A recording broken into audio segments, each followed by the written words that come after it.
Divide 379 by 5 in long division method.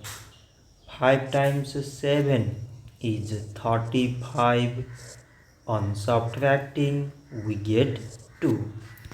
So now we put down this 9 and it is 29. 5 times 5 is 25.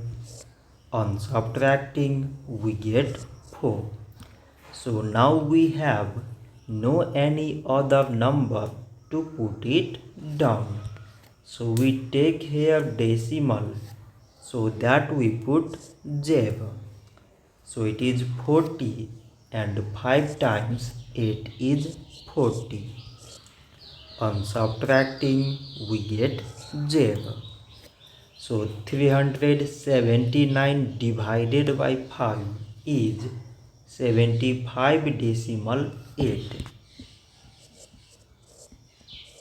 So this much for today and thanks for watching.